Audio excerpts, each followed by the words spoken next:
foi mai le tau fo mai le tatu tino ia malu tatu tino tu langa falupe ya malo le se fo maua malo le langi ma tatu wa fele li tatu tu langa fa ftia ilo na lofa sa le li o ma pui le se fua mai se ma tu bola o tatu to e fitapa yai I pe au mangalu le ea. So ni ngalo to le tai au ta pena ina le sunga le tausimta ngā luenga. Reverend fai mawhiri tua le kale sia metisi, si noti e Sacramento ia Amerika. Ala ia ta pena ina se upu whaala I au. Ia a o se whaafitai fo I le li. Ia e pe ona iai, ia le na iaso ua tantu waulia.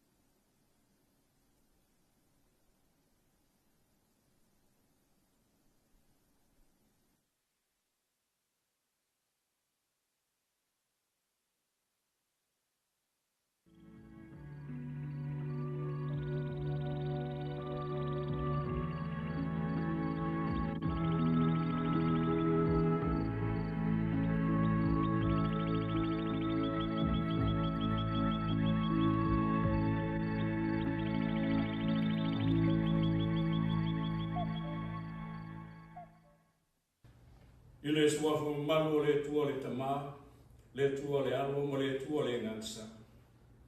O te Talofa tu whawhelo I tu Samoa, ile malei fu mai le neitaiao, ile alofa malea le lei o le tua sisi.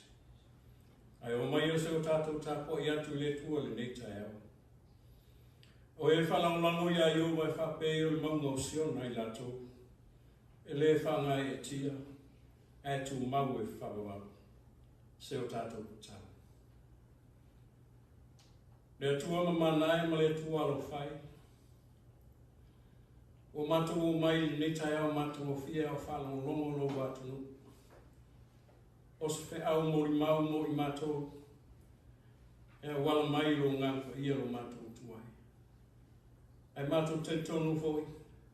E whai fua ni nei sauninga e au noa mhoi lo mātou e. Ono Yesu. Amen. Amen. O tātou tusi whaitau Samoa, I le nita iau, pēno I ele tusi whaitau aso le kalesia me tisi Samoa, mātou numu mau. Lea mou mai le salamo I valu sifu ma le ono, au non whaiuku mō mua se whanata mai non whaiuku e tō. Whanongo mai a Samoa le a whaitauina, Whaitau whatasi le nei matau mō mua se whanata I le whaiupo tōru. Tātou whaitau whatasi. Iau vai, ia li liu mai o whonga, ia e whawhonga mai a te ao. A wā o pōpua ngā ina mahua matiwa la wā. Ia e leo ina rogo ngā, a wā ni o tua la wā. O e nā, roa tuai. Ia e whaonga mai I lau au auna, o le o whātua tuai a te koe. Lea li ia e alofa mai I a te ao. A wā o te mala a watu I a te oe I a sukumala. Ha malama mai le ngano le tua, whamanuia le tua e ala le whaitawina, o ana whiopa ia. Ai mese lau tau whaafonga mai whalonglongo le nektai ao. Samoai, o le a moa lawa ni manatu po se upu whalenganga I netai au, mai lawa le tusi lea na whaitawina. Tusi e salamo I walu sukuma tolu, walu sukuma leono, aulu whaiku mo moe o lawa I whaiku tolu. Whai mai o le tatalo whatau ana o le tupo tāwita, malana whatau sanga I le tua I lo nā lofa, mo ia o tangata ua puapua ngā tia. I le mativa ma le whatau wa. O lona whango moe au tu ia whai lo atu ai le mana umia tele o le atua ia sa uma Samoa. O le ala fo ilea, i le tangi atu o le tupo tāwita ma le roto mawala. Awa o le tataloi e mapu o le tangata i ono maftiana. I o e Samoa e moni lava. Whai mai tāwita, i o vai, i a liu mai o kufonga, i a e whaafonga mai i a tea. Awa ua puapuanga aina, ma ua matiba lava, Talofa e le tangi, tau anau o le tupu. Whai mai le tustara. O le puapuanga aina ma le matiba, e le ngata i le tūtau i le tamau aina. A o le matiba fo, o le ola whalenga. O lono inga Samoa e mena o mia tele, o le fesoa soani i whalelani, mai le tua lava ia. I oe, e au noa lava ma le tua. E le mawhai lava o tātou whai e se mea. E pei fo i o nā ngani e le tangata e pelu, whai mai e whaasanga e o mata i maunga e o mai ai lo fesoa soani. A wā lo fesoa soani e mai le tua lava ia. Ia leo leo ina fo i lo nganga o upua i le tupu. A wā mi o tua lava. O upu o le tatalo i a pui pui a rona ola. O wha i loa whai na tā ma wha fitauts. A mese ai le tua o le wha maoni ma le ususta i le tua. A o le au ngani fo i lea le tupu. E ui tūlanga whai na tā e tali tonu le tupu. E le tūla fo ina e le tua o tangata. O ia fo i o le tangata wha maoni le tua. O rona winga. A wha maoni le tangata i le tua. E tali mai le tua i a tātou tāsa. Ma le whai pumulmuli, o lo wha mamafa mai ai le wha awa wina pēr o le tatalo o tāwita. E wha pēr. Leri e, ia e alofa mai i a tea. Awa o te wala au atu i a te oe i aso mwalama. E moni lava. Awa ne i a te tātou. Ia mauma tu mau le to vai. Ina ia mau sali o tātou langona mo tātou manatu. Ina ia tali mai le tua. E moni Samoa, o le nei fo i salamo se ta iala mo le au kevisiano mwalama. Mo e o talitonu ma whātua tua i le tua. Ma ua whamanatu mai ei a te tātou. E ta tau lava o na tātou whaalata lata atu i le tua. E ala i le tatalo i te mi uma. E vai ai. I le matiba, ai maise le ola whalengana. Ai leo le whalangolango i lo tātou maros. E ui le tele o whaafi tāuli ma whainga tāo le soifuanga. O le olanga nei, ai whai mai le tustana. O le malosi o le tua, e sibi atu i so se tūlanga whainga tāo. Ma e tali mai fo i oia i la tātou wala o atu. I le whamaoni o tātou loto, ma lo tātou whātua tua, o lo soifua le tua, e pule au au i mea uma. Whai mai Jesu, o mea uma foi tau te ole atu ai le tutalo, ua iai le whātua tua, e maua lama e o tau. Whamanuia le tua Samoa le reitaia, ma ia te o tau hoi lona whileuna. O rea tātou pese le pese e lua sifuru ma le fitu, ua saunia rau hoi pese.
Le tua mamana e mo le tua silisilese. O tūmu le langi malolorangi lo lau pa ia malo mamana. Ma ua tala mai fo le langi o lo lawa sisilese le tua. O whaalia fo le vani manimo le ngāguenga mamana o hao. O le tua lama oe, o lo mātou te maa, e ta tau lama o lo mātou whātou tua. Ma tali tonu ia i le tua, o no au mea lofa. O lo alofa tu le noa mo i mātou e ala i lo wanu pele o Yesu Christ. Ina ua e maliuti ngai umo le sātou. O no lo alofa i a Samoa ma si o mātou atunu. Ai maise le lalorangi ato. O le tua oe o le amatanga ma le ngata anga e o lawa i whawa. Le tua ia tu maua te pē ia tu ele vinga. O mātou o mai le tua i le nefoi tai awa, mātou te momoli le nganga o le whafte tele. Awa ana le se no oe le whaino mātou momoli ne tai awa fi le mu. O aina i luilu tau talu mātou te au lia le ne tai awa. Sa tō whawhālu watu nu, sa mātou momoe moema. Sa lilo ai manatu pe tau nu pe tua ni ale ne tai awa. Aolo walofa le tua o le whai leo na e ma vai ese mo i mātou o lau whana. O lo e whaatasi pe i te mi uma māsau, le tua e whawhetai te. Whawhetai lo wang le le ia Samoa, ma le teita ina o le whainga mālo, ai maise o lau i kāle sia o a inga te tasi uma, le tua e whawhetai te. Au se tapo inga fo i lau i kāle sia i ato numa mau. Mātou mori mauina pēa, le li ie mātou whaalonga talo fia fia, o manuia i lau tau singa ma lo wang le le. E ui lawa o whainga tāma whawhatia tā mai. O lo wā whaina i pēle lo langi mau tangata e meisi seo mātou watu. Ai whawhitai le tua e te le tu lafo ina lawa i mātou. Whawhitai le ngāna sōswani o elo mātou tā mai. Tōlua ina mafuta mo i mātou i asa umalo mātou ona. Le ngata hoi lea, o le taulanga e tasi e awhine e saunia e ale lo wā pele i Yesu Keriso. Ia tu mau te pēle i atu ele vi inga. Mangalo no mātou watu nuku le li, mangalo mātou tangata te tōtas. O le au whaingalo e te tōwhi sos whata whaita ulang, ma so se kāle si. Ai le ngata fo i le tua o le tangata lawa ia. O ai mātou te tonu lawa lo mātou tama. O mātou lawa ni o ona lea o ngā i o luna. O mātou fo is whanau le usi stai le telu tenu. Au le mātou te talo ma le tau anau i le fo i taia. Le li ia o whamai. A le ele tōtu pa ia ke riso lo mātou li whao. E mamama ngalo e mātou o lau whanau. Au le mātou te talo fo i le tua le ni tai au, pa iau masui o lo watu nuu Samoa ato ma le rolang. E mātou te whapea tua i le li a lofa mai. O malama fo i le e whetalai a whai e esi me mātou te manana oi. E mātou te tutu i ato o ne te tala mai lia. E mātou te ole atu fo i ona e fo a i fo i lea mo i mātou. E le mawhai fo i mātou se metas. O e lama le tua e whamoe moe whalanga o lama wai lo watu i mea uma mātou te whai. O te ute ma whai wālo watu nuhu i ona te tai o mālo, te tai o le kālesia, a mese ho te tonu o a inga te tasi whai launga, whai pule, ia mese fo i matai ma au a inga le tua. Te tonu lawa i mātou e au noa lawa maue, e le ma whai lawa i mātou se metas. Le ala fo i lea le tua le tai au le ni asa fia fia, mātou wala au ia te oelo mātou tama. O le ulu whafo ma le ulu whale lo watu nu e a whai wa mati ute le nei asu. Ia anga le leo e mamalu tia i au au. Ia lo whangia fwoi tupulanga lalo o le li e nei fwoi vai tau o no whala au whaksaina lo a whaina i lo rato tutupuai. Ia iai lo wang le leo mātou tama. Whamanuia ia tamam tina mātutua tāpua i mai malu whale. Ia a meise fwoi le loa loa si o mātou watu nu. Whapea lau e kālesia o lo whapea nā au mau le lofo solo ai so se atanu. E le ngātu fwoi leo la o ke visiano ma e kālesia o malawa i so se whata whaitauranga. Ia iai lo wāle le lo mātou te mā. Ia le mātou te tālo lea, ma le mātou o lenga ea lātu lea lo suafa ke viso lo mātou o li, ma lo mātou whao. Tu mau mai runga ia te mātou lo manuia le tua te mā, le tua le alo ma le tua le ngāku ia. Nei māsa umai o le whawa wāu e whao maua. Amen. Amen.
Ole ata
Thank you.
Talofa lava o tātou talafou mōle nei tāiao.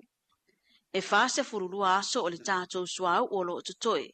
E mawhaia na whaongai na le atunu o iso o sa mana onga. Whāse furvalu aso o le penisini a matatu I le so. Male karasini e whaongai ne utu e vaalele. E valu se furmalua aso lo tutoi. E peo na whailoa I leo lo whaoluluai le kamupani suau o le PPS. Whanene e tuale sefo I le whiloa inga le komiti whawhautua. Vaengo whaalawlawe tutupu whawhosei malewa sengo tustala. Lona winga, I lona aotelenga, o lava matatoe tatou soa u le taiminei. O vai le masina, maastro esfulua tūlanga le tiso, ia maolo I ai le whamoe moe. O le si tatou wa soa u, o lea ua fuafua e tau nuu mai le aso wha I ulai, lona winga. Pe toe ama le sfulma le fitu aso. Ia ona taunu mai leo le si vaso au e whapena ona toe whatutumu ia tātou tane pensini ma so au. Wa tāpena le company swa uini so whaafitau le ono tula I mai. Pe a whai e tuai ona taunu mai le vaai au mai ai le tātou swa au. Mauti noa le aise wha le tonu o le swa u I le atunoo. O le temine ia peia o tūlanga o tausi le fia tūlanga o mene o vaa. Ia whaina I le tau. Ia manisi tūlanga whapena, pe sau I lesi na tunu le mua mai a tātou, pe whapena o na tilei ai. Ia o tāpena umala company fuwanga na, o le mea pe o na uta ua I le teimi o sola. O lo lava tātou supply o lava le whaiunga I ulai. Ia lona winga, vanga na ua tuai mai le waa sili atu I lo le whaiunga I ulai. Ia ona toa o le se tūlanga hoi le whawhangita ai. Ai mo le taiminei, o lo lava le whasoa. A whapefo I se tūlanga whapena o te le se tatou se tilei o le wā. Ia na toi whono hoi leo komiti o na toi whaifo leo nisi fuwhanga o iai fuwhanga whatatia mo tūlanga whapea. Ia le taiminei, o le sanga le mume au. Le whaululunga o le company swa o le PPS whanene e tuale sefo. O le whaatosina mai o tūrisi te tonu o le atunoo, e manatu le whaipule o le tūmalowa au whanuti. Mau o se osi pue mai, wa afia ona o le sawa o penga ta whailangi. O le masino se te mai tausanga uma e whaatino ai polo kalame mo le te wila. E whaata ua ai e tātou tangata tā whawhao mai mo mai whafo. A petai wa mai tauwina o mawhai e tūrisi o na mai mo e tātou tū manganoo. Ona ua whaatino fo I o tātou tangata I atunu ui whafo. Whaatasi malunga o upenga ta whailangi. O le whasiri ma le kua lalo I lau whionga I le minister o polisi. O koe iai se velu o le whanau mwera. O koe iai se velu o le mera. O le whakua ma e aku ngei tātou sisi ngā fua. Ma e mo tau kia o le rofi mai o le aku. Ai a se maanga ia. Ai au mai nisi o whawhianga ma nisi o pōka lama ia le teuira. Kū whaatasi ma fōwhanga fua. Tākou sisi ngā fua. A whai o I ai se menu o le teuira. O le kua lalo nei ku malo whawa. A whai a lasa sira sira a lau whionga ma lau visasini man pūlenga. Ua kui kia o le karo le kumalonge whapawhala loa le wāna. Ai au mai nisi o fōwhanga mpōka lama ia whakinga le teuira. Ko whatasi ma whawhiwhianga fōwhanga tāko malo le whakinga I sisi ngā fō. O reo pumangi rawa lau whawhiwhiwhikai. O rau te maka I konga da. I aso mua. Ko lau wale ngana. Ua whiwa I sua I se maa te kua. Kai wā pe ai lunga la. O kea ai lunga. Ai mua mai loma ke fongi I o sao lo fio. O le ato vai nga. O le kulanga o leo wai ai ka ko sisi ngā fua. O le talo foi na. E ka fia ma ko ke le kala ngoa. I nga ka fia nga le lei e fa ko singa ai sa mo fafo. Ai ma fai ma ku fa tasi ma sisi ngā fua. Fa nga ai wa so ko. Pa kai le malo. Tasi le aso malo lo. Au lea lava na whakingo. O sefe ma kou kore teka. ai fa me no fa fa yo ma ko la le fo ga ye ni ska ko ni wa lo fo yo ngai fa kismis Na tali le te ita le malo honorable la au le mali e toa le o te pala te iba Foster Schmidt. O se tasi le neo poutu o le atina ingo le tātou malo.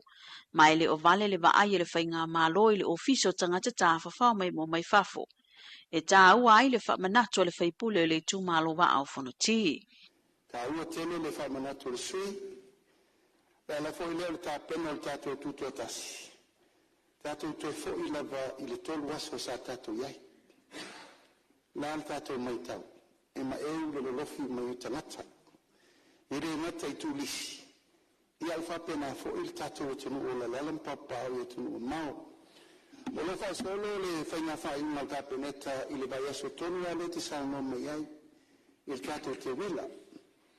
O le tūlanga le wha ngā solo. E te pena al tātou tūto tasi e ia yuri. Tolu aso, e le tu suia. Le tu lai whatutu e le tu sanu o tasi whainga malo, e le tu suia. Tolu aso nta pena mai la matango le tolu fo ia nao aso. E la ta pena lava i tausanga uma. Al te wila la. Tolu sao nuol te i te ili tua ngai. O le ka lena ina ia noua pea tātou activities, na event i tausanga atoa. E lau ta pena le whainga wha inga kabineta.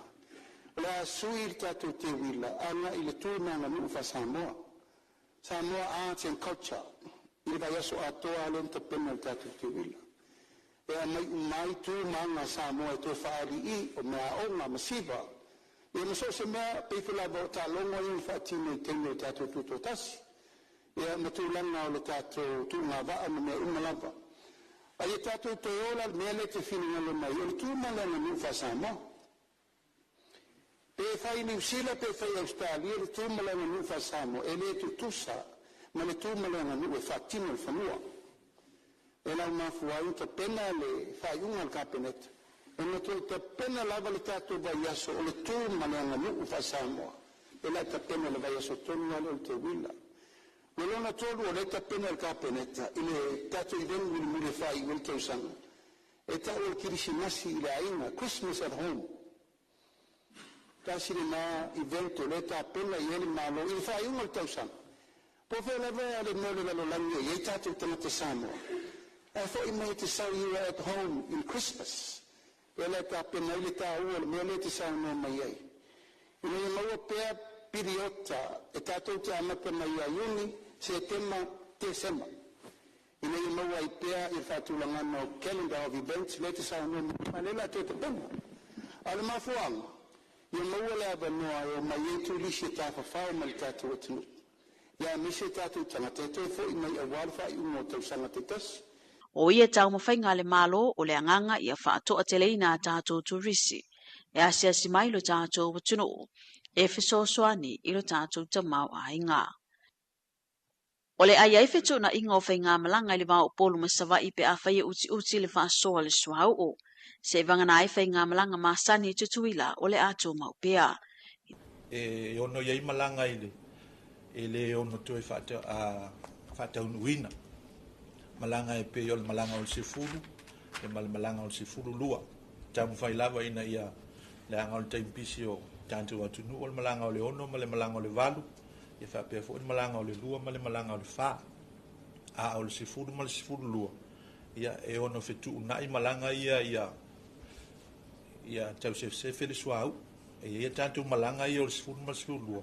Ia e ono alu le waa e pe e le tumu le waa i ta vale mutangata. Ia o le wha so ina la le suau.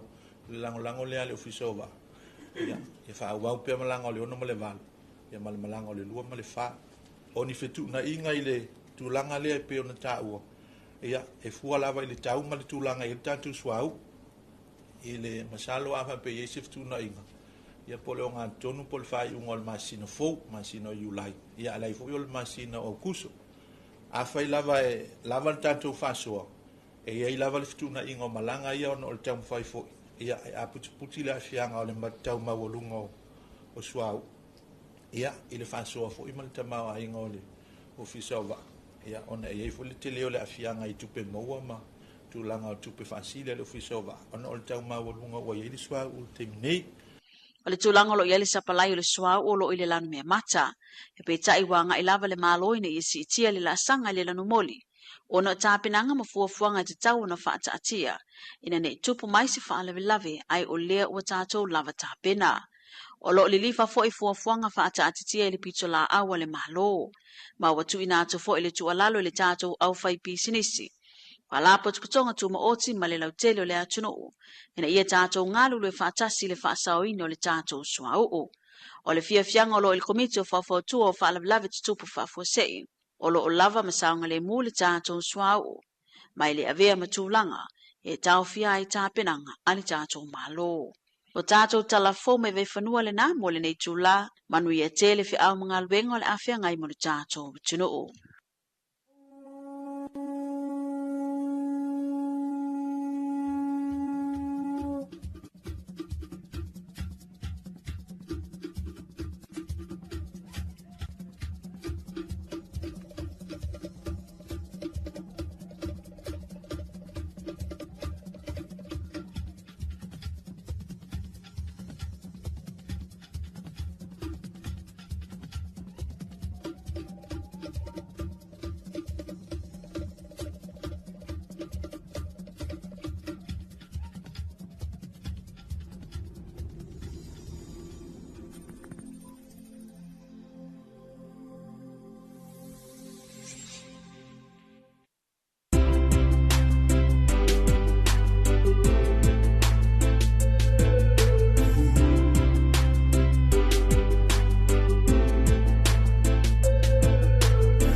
family oi. I saw we. Salamai sungalo lale. Matalai upu iona pone. Now watu mahose. Matalai upu iona lale. Awaiti musulu emaya. Oh oh oh oh oh. Etinga ilo ulo tole amanga. Oh oh oh oh oh.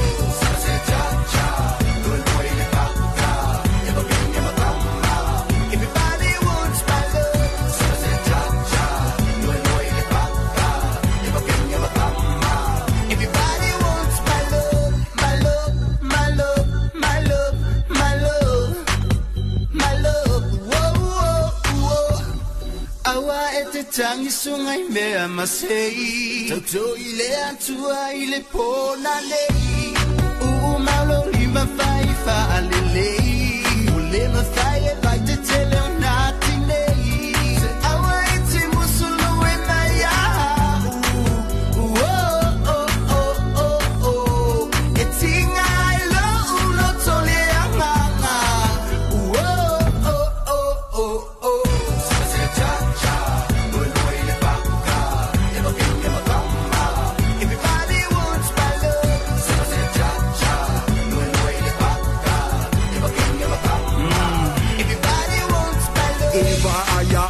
Oi, si awoi, lo aule le wa fale poi pe a iminoi pe ore aba ele ni makoi o kasi o wala lo de kama wa bele sasa i ma o ma suma e asa si a senga ula seki mai la funga kisi mai I love you ile alunga senga ula seki mai la funga kisi mai I love you ile alunga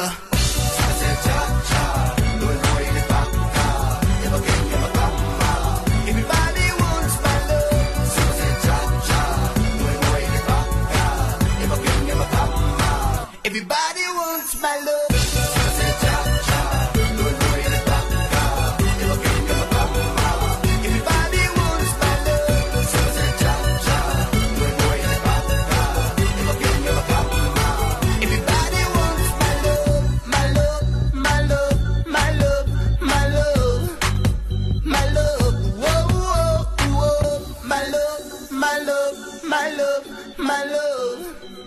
My love, whoa, whoa, whoa.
lo sulvado minuto le ua te anele to la fitu here for bai mo le tapo mai o le tatu no 28 minutes after 7.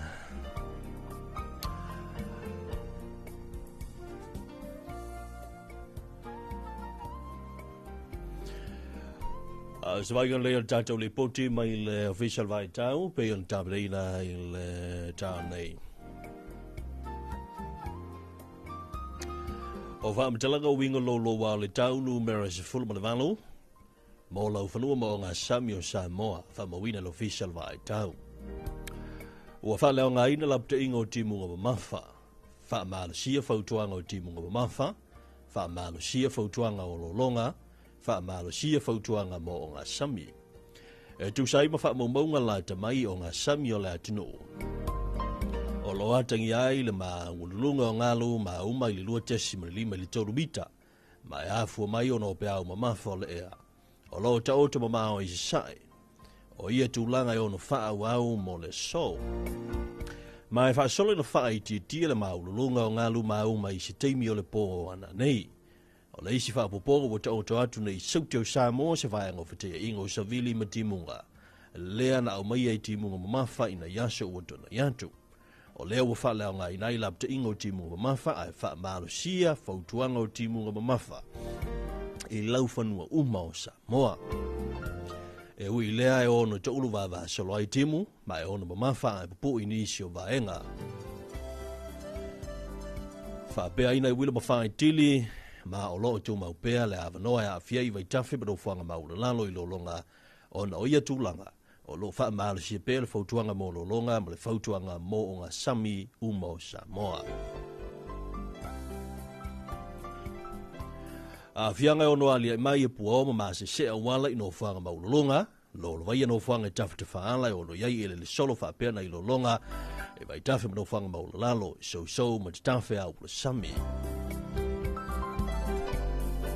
Isi whamtalaga winga lolo wālu tau la atu i mail official vai tau lima le whiwhinei.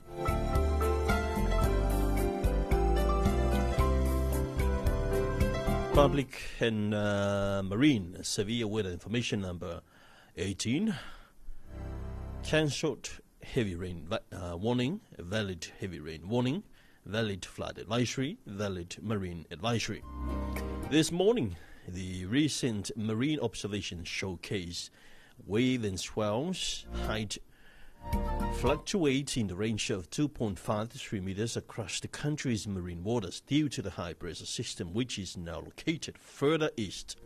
So this wave trend is expected to persist today with a gradual decrease later tonight. In addition, the convergence zone that's provided rainfall activities in the past few days is now stationed to the south of Samoa. Henceforth, the heavy rain warning is now downgraded to the advisory level. Even so, expected isolated showers with brief heavy force in some areas and few thunderstorms, which still pose a risk for flooding in rivers and low-lying areas. Thus, the flood and marine advisories remains in effect for Samoa. Potential impacts, poor visibility, fog and slippery roads over mountain passes and ranges, and pulling near roadsides and waterways, possible landslides and flooding in major rivers as well as low-lying areas. Strong currents with very rough seas. Next severe weather information number will be issued at 5 p.m. this evening or today. Talo le tau mo vaenga o Samoa na wha mawina lo official vai tau le tulai lima tols fulu. Talo le tau o se vaenga o whatea inga o savili ma timunga lo ta oto i saute i Samoa, saute o Samoa. E au maia timunga wha apeu wila ma whae tele, e a fiai la tunu ini i siu teimi peitai. O savili e whiololo le maa losio le mata o polo o lo ofitia i Samoa. Fautuanga malapita inga. Fautuanga o timunga mamafa mo lau whanua uma o Samoa. Fautuanga o lolonga mo waitawhi uma manofoanga e a fiango fie. O le vainga lau tele mo le so, e ta ulu wawa salo ai timu mai mamafa a po ini isio vaenga whape wila mawhae tili. A le tu i matu I sifo e to ulu vava solo ai timu mai mamafa ai pupu ini se vaenga va be ina wina mafai tili vai ga yona tuatu aso farele male asito nai ole a langi leiva anga ina timu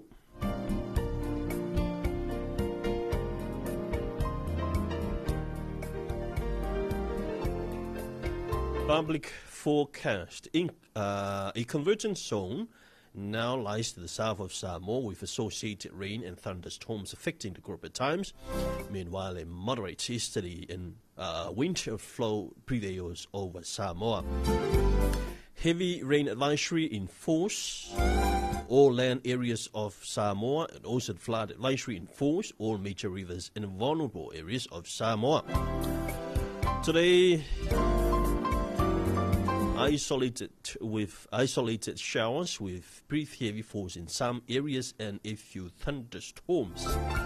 And for north to northwest, isolated showers with brief heavy falls in some areas and a few thunderstorms. Outlook tomorrow and Saturday fine apart from few showers.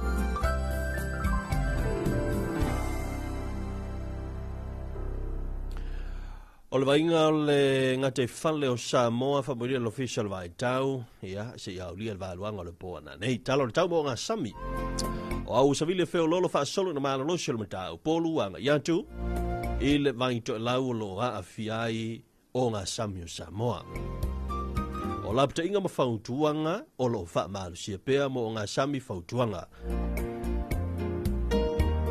vainga mo le so ngate whale mo ngā sami matu ma saute ia ole savilo le vainto lau tolu sifulu 5 kilomita le tula e 2.5 le tolu mita le maulunga nganu maumba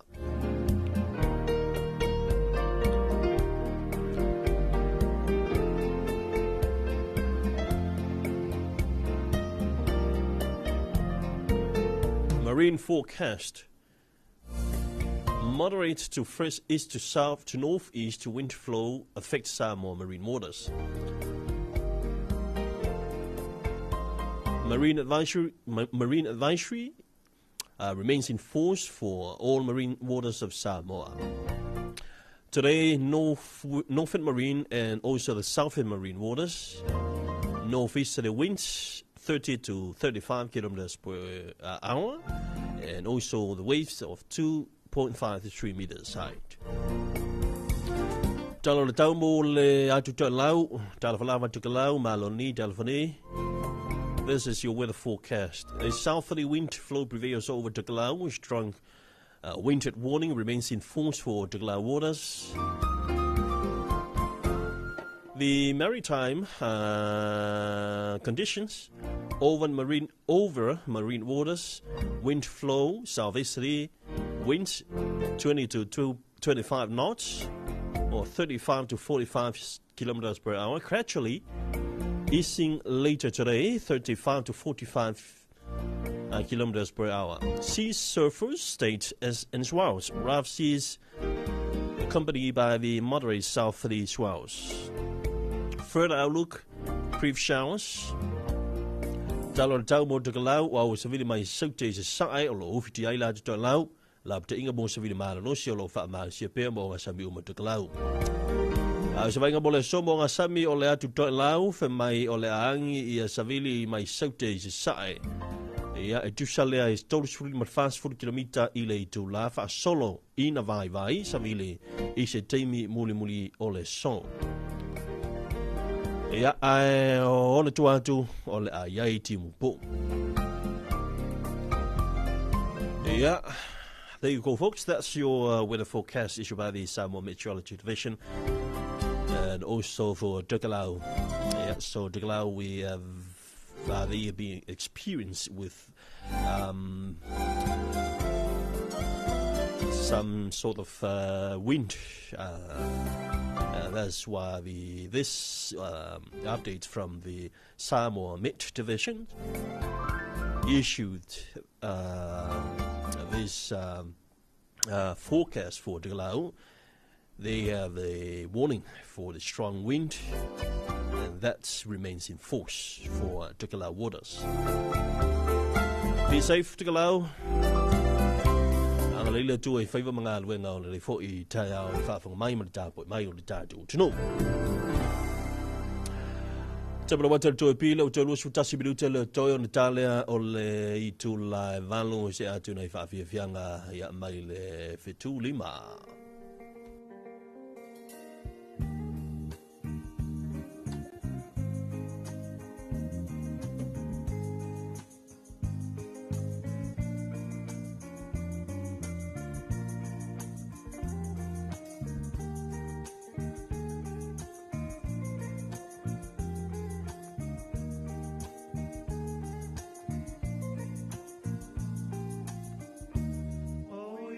Upele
alofa sai o talunga ia e te uina.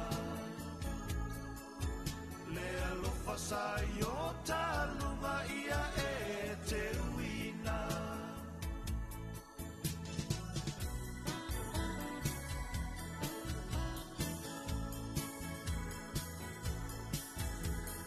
Ana tua le tasi upu o le muangangana. O le alofa ua pa savana ilunga o mata. O te mana tua tae vanga. E ta ape i le ta fa o ata. Fa ata li lau pasia e tutu i le awala. Fa'atalila upasia e tutu i le awala.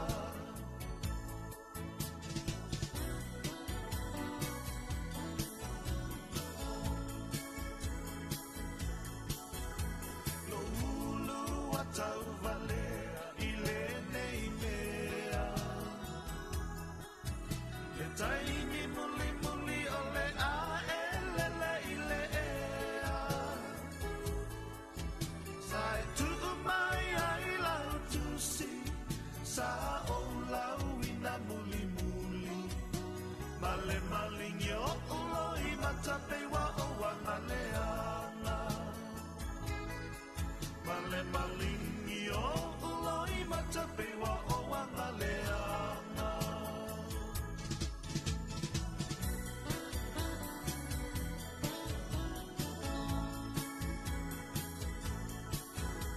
So we are tafa amava e fa atofa. Le fu ole lo faya mia mia ilo tava. Lo fatu pe ape le fia vai ia oe. Tau le manon ye semea e ai tino wa vai vai. Tau le manong yo se mea e ai tino wa vai vai.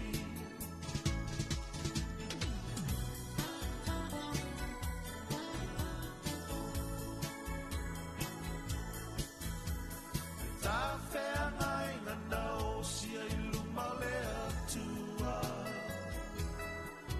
Se fua fua nga mo se lumana i mo i ta ua.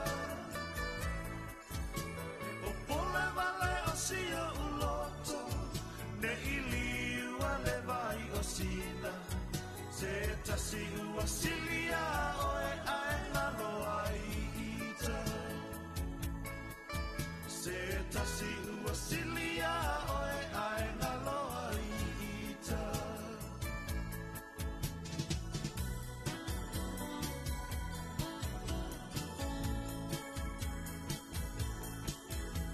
So we are tafa amava e mafa atofa.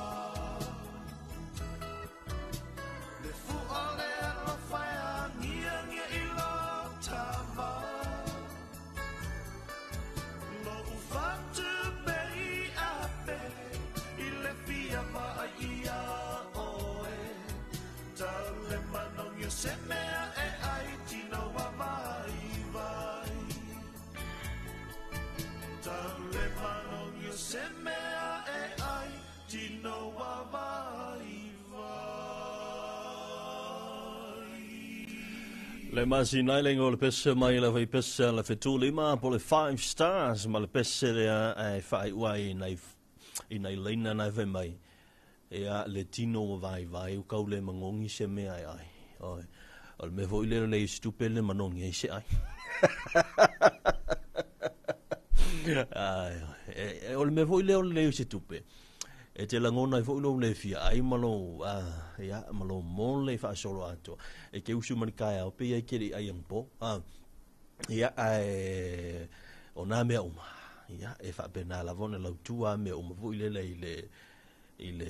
vo le to anga venga venga a want tanto e il timi vo le o so ava ya so le stupe a matalon saul fati talon saul mena pu se fiu ia va pe ka le va usua le al me kasi le se kupe ia to anga fenga wenga ia wa fa yo la ia ni no ni afo ni loans me va pena ia pe la o inale so ni ia e fa pena ona so ni ia tulanga o le tongi no vai kana ia ai ongo sai makakalo ile ku wa ia le mau hoi le maseno fa le tutele ia se o kelo le mau mea kelo le mea fai wa ka polonga ka le lava ia o le maurina ia ia le temi foi le alwa wa e fa pena lava wa o le mauna la towia ia le temi alwa wa ia e ki fa longa kwa pe ia se nga mau ai o le tulanga la towi o mene o mea fai ma me fa pena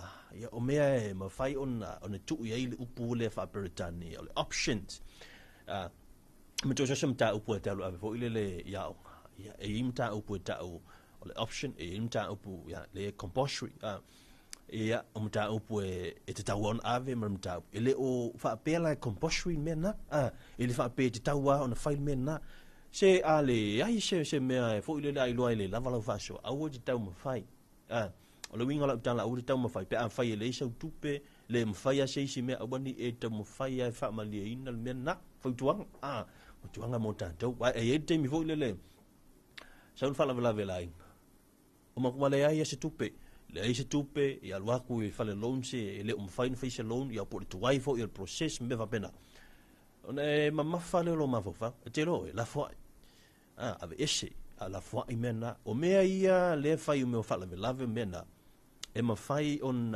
fai le stemi pe a tala fe ngai malau fa so e woni e ve mena me ma fetu lo ma fa ma venga ma fai ato ia ma fa tu ma e vo ia to wa fa pena le stingata ele ma wolole me le fai il fa la lave a ma talona ma fa ma fa a ma tona le moton al mena e ma fai a ona ye a wala fo ai e fai na e tala no ma lielo fina ngalo o fionga le batai o tatu ainga o le lava la vaso eu fiu i tam fai le mfai ele lo kai oi wa ele ama se ainga la lo la nei Samoa ale so tu sanga le maliu on fe mai la ave mail fam sinonga ne e paua ona o lo ma fo fa itala ala u kana sa o ya kako ya o e matatu so le o aina al mutang me ne o tala ua pe o le fale pui na le isi larolangi o tangata le nei ua avea tala vo le fefe tala e ono fai mai ma mea o le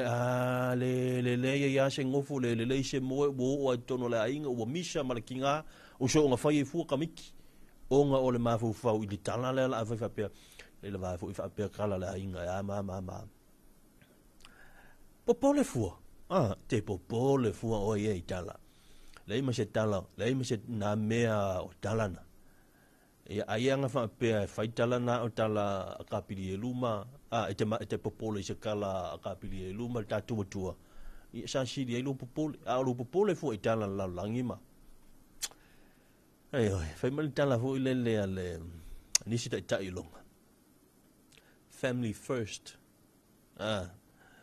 that's the priority of every human being amo molo wa inga pe an fai ole la ole tal no le la vol fa so ani fu le ka ko fa so ka ya ngi le ta tu tel bugla me Talofa Samoa ole le la vol fa so io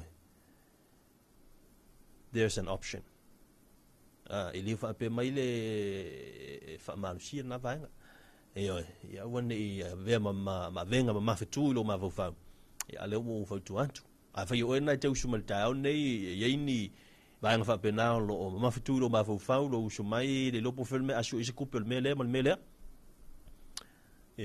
there's an option na una fu tuanga mo tato a woni ma fa vai sawi pu vai tau ma fa sawi pu vai tau ma fa sawi petit kofe ia vai sina pancake a mo stala vis pancake kala oi mal case mal aso ia fa bo le nga wen ba sel la o woni ia vea ia na me mafakuro mafafa aya aveo nga kene so bo manga oi le ai se isi mea piko sili o nga vave nga ilole se i mai al kalo kalo mai lau kalo ma keki fola kai fa kai kolu dusu kala ma wala sa o le alu le me makale alu gimingi e fa ia ku le alu le ia e fo na ia utale ni manga va fa ina la nga se me o se ili mse fai le me o le teu funga la au, fai me tau lima, le sina option. E ma fai ona e tua ia I teimi voi le, fala fa fonga me foi la tatou lo whaingalwenga. Ama e hini ma fufule la tatou whaingalwenga, tatou te, we all rely on our wages, I tatou tupe ia mo e tatou tongi. E whalonga me foi lauto. E ele teimi alo wa e foi lele wa e maua tatou pe I lua mai aso every fortnight, 1 week, vai aso te tas. E teimi e maua mali tupe na ia wa. Kawa toi li simel na pe lua tolu aso, uma. Wa ili ni tatou sefe tupe, e mwhaina sefe to ia e o mea si peila iai.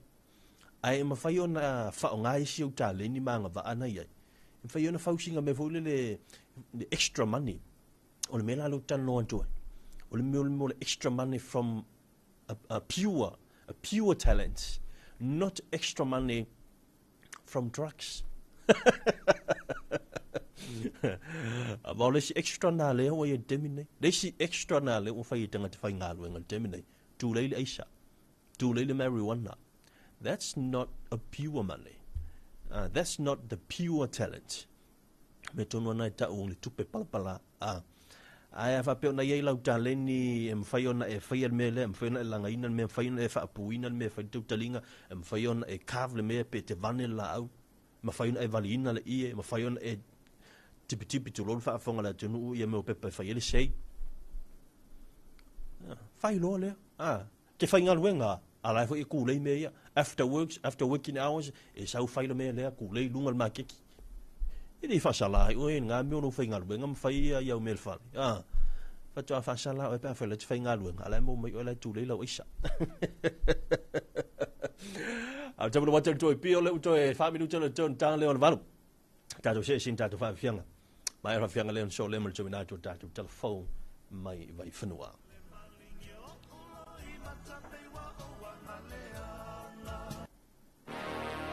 Samoa, usi mai au whawhiwhonga, Bethel nei le AIDS, ai keke, au mele se ona whaia. Ua tau umai, tatu lau whanua, ia vai titia, peso moia e se uma.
Samoa, usimaya ng Fafuma, definitely the AIDS, I get it, ang mga sa fire. Samoa,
Samoa, usimaia lang whaafafonga.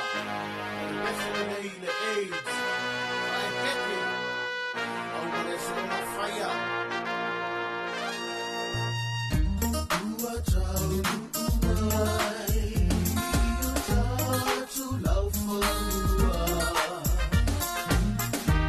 Ia whai titia, me sonoia e se uma. Samoa,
I long for someone like you who cared for me the way you do. And you know that I am in love. You've given me everything, your love, your heart, your life, unselfishly. And I know that what you let to appeal was fully mobilu hotel value living on the Jaya Famalu 1 2 on the Toya to Tatu telephone. No nation I Tulanga Lema Alfia, Tulanga Tato machine. Sa Tamfire to I on 2 years to Tatu telephone.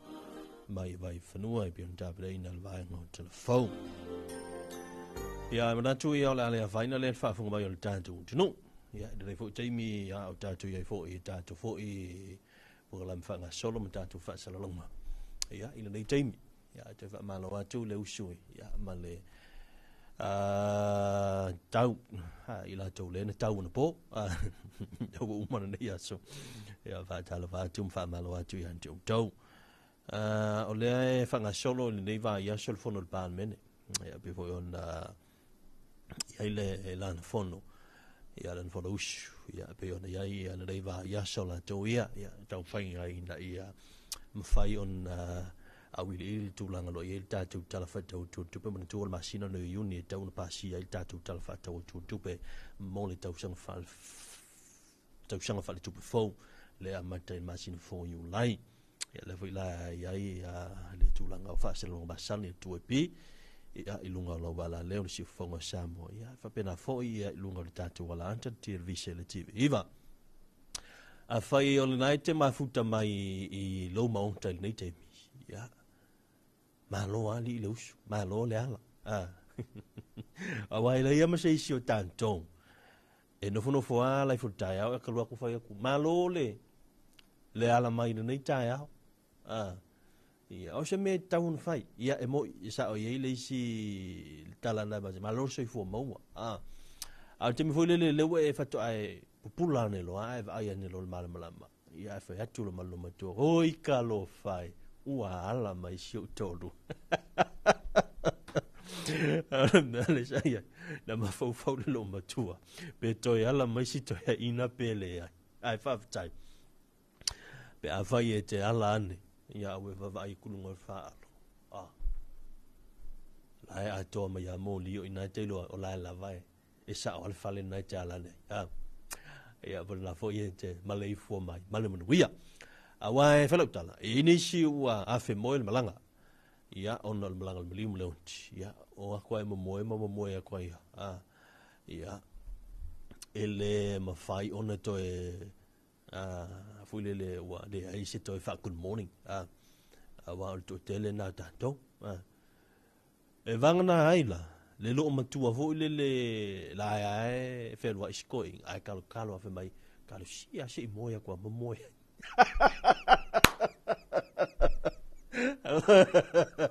ya lai fo na siko inga ka o fe mai lo kwa mo kalo fai vo ko e ala mai Matala watu, ia, ina iti nām te mātua nei tai au. Mā lo se fua maua. Nei whana wa onga, tau tuana, ko anga lea onga. Tau anga lea onga. A wale tau anga oe lea onga valu tau sanga o ia mwhapupua toi ma tau sanga e whaia kia onga yuka I le ilunga le kolisi ma l'universite. Sifuru mon tupu tau sanga o whailinga aruenga nai mātua e nā fia tau sanga. Ai uma ngela wa onga le foundation e sa ku le isa le ai fa mole ala fa la utala se o kemingi o le o ko ka un ko fa lo alu intala I mene I fa na ele o to alu matal no na fima mo auta uta te programa fo ile no say no to illegal drugs me la utala ya mo auta tulanga le o ye tu pulanga wa te va ya tu le lisi le fo isa mal va sonne o ka sim ka kia o isi tamai so le la fanto foundations pe a fu ia la to sanga o isi tamai ti la utilo ia fata mo singa sfutolo a o le li o le wa enta ia isi kama ikila male kenge kikila ia ua o le ku inga li o ho ile le ua mai mau an to ale tu pele na ave ai fa o ia tatou tupulanga telefon whana wa o ngā whapeona ke whafonga mai temi nei ko anga lea o ngā whaonga tau tupe mātua nai wha o ngā ilau fionga ia ai o tūlanga na o le tatou ngā luenga whautasi whai whaatasi ia tau ona tatou ngā lue whaatasi tau tina ia le nei fo i tu ai ngō son ngā tūla fono ua matua mawa e kele lo ngā luilunga ia mingi o la isa e wa so yo kala kiki pa wala isa ngo ka fa ya so yo kala kiki e ki mi ku wala onga ai la isa ele o isa wala le isa le wa ka ya ko ngi la isa wala le ai skegi ai se poroka ya so yo ka vonga le e utul me ole pepa vo le o fa ya nei ya me mo ta utu ya ia fala o mantama yo ka manga pa wanga le isa ngo kailo ya so ya isa ia o tala no ai tu pulanga te mini ola ole isa vo le ke ngo foi o i tenu malala ya nga isa sa i las yo fio sa vali len se vai yo tu ola onga afe yo pika ke ya ke aru la onga sa ka ke ma fo faua ia ko sa kalima susenge pa sa kala ya so ya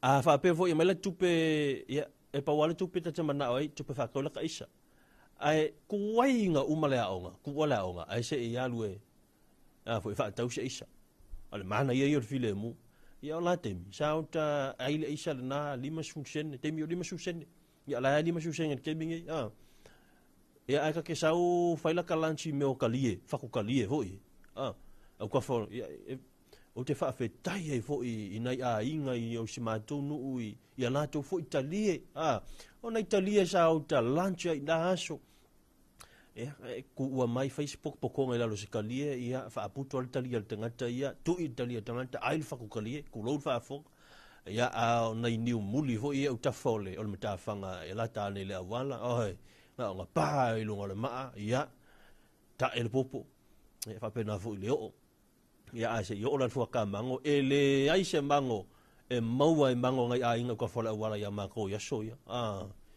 ke fuile le fako a kolu ia vai aso kalunga fu le mango laili ka kinga pula ua bo mai la lo fu le mango o anga ke me pula mai o ko koli me mango la upula o makwa le mafai anga ko ai o makwa ma ia ka ruai kau ai ma ki o moko ngai mango le o langa voile le ua esele swinga le o tatou titilo ai tupulanga telefon whanau talo sia ia taulu ia maua se swinga le leia nei whana ia mai se o ne tulanga lo ia ni sio soni a tula fono o tatou ba ia o le tumela watu tu e pi le wulu sulu mi dutela ute el valu ia le tatou se i tatou fa fianga sa foi foi o talanga o le Talofa Samoa e pe ona ia ni ta au lunga le tau lo nanga siu fongo Samoa le luapi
Say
Lisa and Carter Jam head to toe.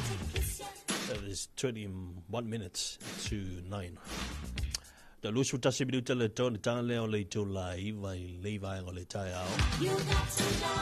Yeah, Fabena for you on Palifang Iluta to know, Nisi for your Toting all time, Waulawa, Fafusamalu or Letao. Mario Cocosi in Market, Market living a late Talvato, Levang, ACC, Matato Market, even late. Sella Relay or Laco Cocois, Kamala, Fauskal, or and a feeling I totally put out to what on Manayelato Manaya Titile Lato Tamukin, Cocovayas Camukin, Chasha, Coemawala, Sumakayo, Kamala. Savai like to avoid it over a Kamala, I live all among here. Amalana, I'm quapping you. You're welcome. I'll maquale pay monoi polali to eyeing a size and quale lay ale angle Kamalo Kamu King.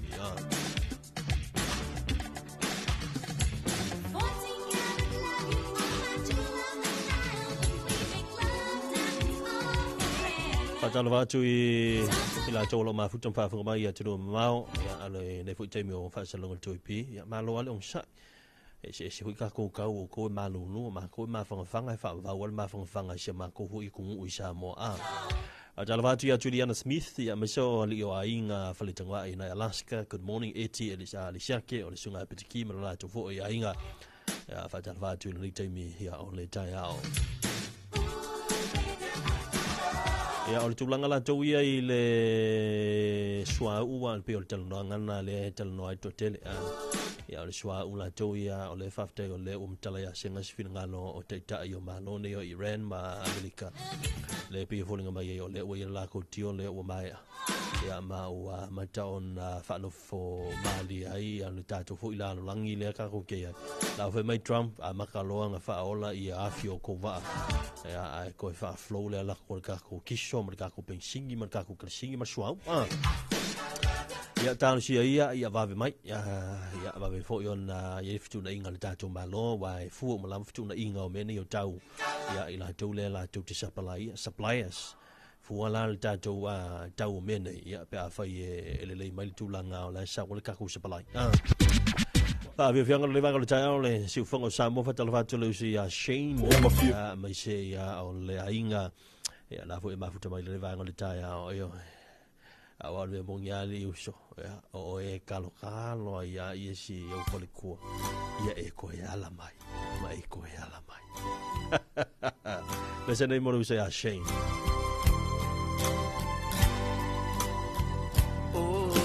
Talofa inei tausanga etele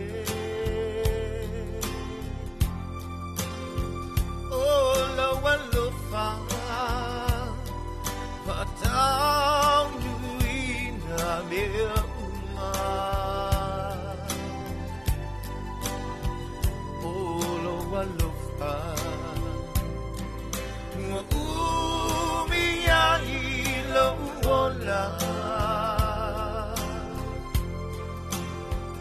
le lofa foa ifua le lofa ole tua le lofa maia na mua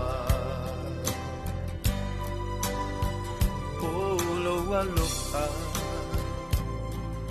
wala le le tele mai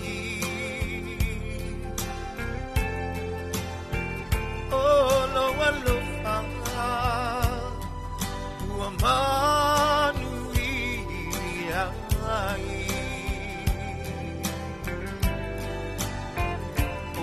lo alofa itali tonu ai le lofa foa ifua le lofa ole le lofa maia na mua lo alofa e tu mau me fa avavangu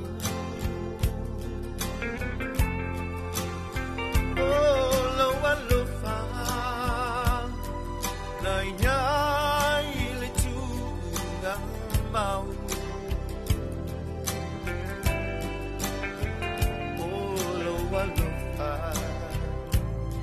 ele foi ile oti le alofa foa ifua le alofa ole tua le alofa maia na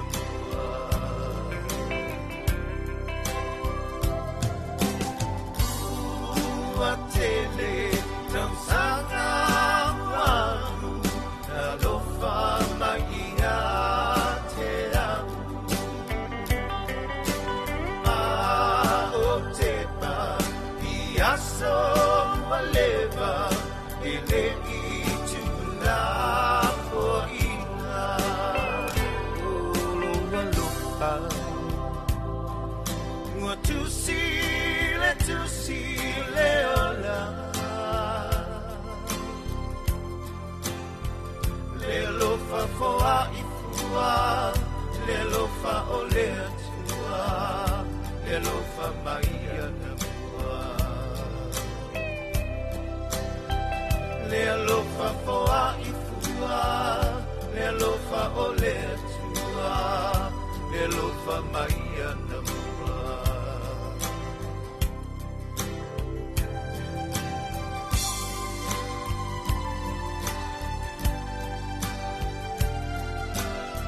Awe whanga mai a iopu whai walu e taulunga i le tātou polakalame o le Talofa Samoa le leitai ao. Hai mai e o vai.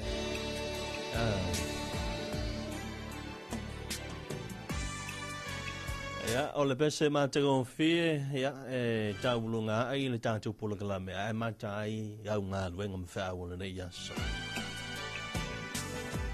Oi, tātou talo i le lia au mai le loto, fōa i mai le loto le leia tātou. Awe e se ia le loto fō i le loto le anga mo le loto e le lea. Manuia le rei tae au i whau mga aluenga le atunu. Paglalame nana le Talofa Samoa se isa le whapuponga, tā le ono a tae hao.